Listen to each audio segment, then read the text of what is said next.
Educational channel విద్యా ఉద్యోగ సమాచారానికి స్వాగతం. డైలీ జీకే అండ్ కరెంట్ అఫైర్స్లో ఇవాళ 236వ వీడియో, 235వ వీడియో కూడా రిలీజ్ చేయడం జరిగింది. 236 వీడియో ఇంత ఎమర్జెన్సీగా ఎందుకు ఇవ్వాల్సి వస్తుంది అంటే, ఆంధ్రప్రదేశ్లో డిఎస్సి ఎగ్జామ్స్ జరుగుతున్నాయి. మెగా డిఎస్సి మనకు జూన్ 6న జరిగినటువంటి డిఎస్సి ఎగ్జామ్లో వచ్చిన GK and current affairs questions ఇవ్వాల్సి ఉంది కాబట్టి ఈ వీడియో అయితే చేయాల్సి వస్తుందండి.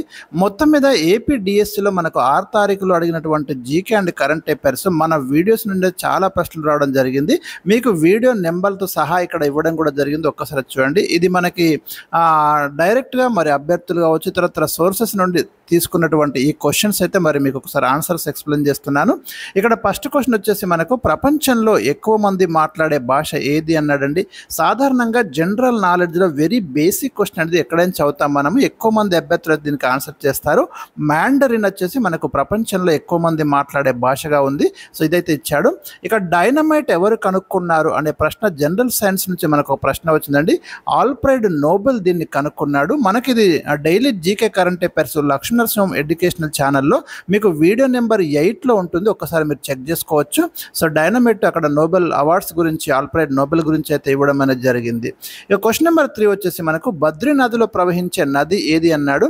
అంటే బద్రీనాథ్ ఒక ముఖ్యమైన యాత్రాస్థలం అండి. ఇది ఏ నది ఒడ్డున ఉందనే ప్రశ్న అడిగాడు.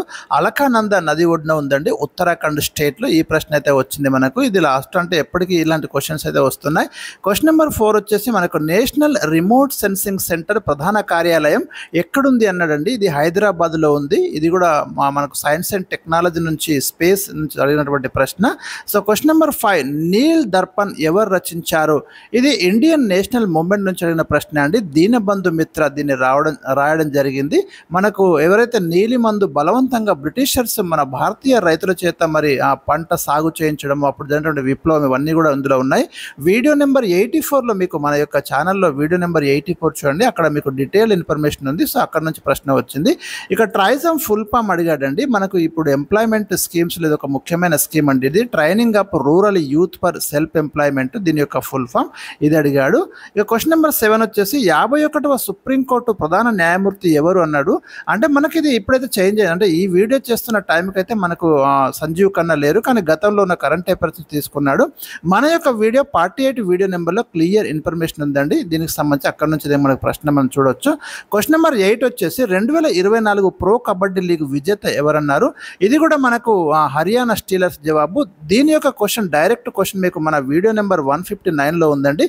ఎందుకంటే మీకు డైలీ 10 క్వశ్చన్స్ ఇస్తున్నాను ప్రతి వీడియోలో, మీరు చూసుకోవచ్చు. వీడియో నెంబర్ 159కి వెళ్ళి మీరే చూసుకోవచ్చు. డైరెక్ట్ క్వశ్చన్ ఉంటుంది. డైరెక్ట్ డిఎస్సీలో ఇక్కడ రావడం జరిగింది.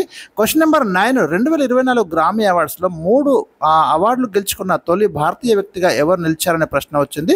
జాకీర్ హుస్సేన్ అండి. ఇది క్వశ్చన్ నెంబర్ 9.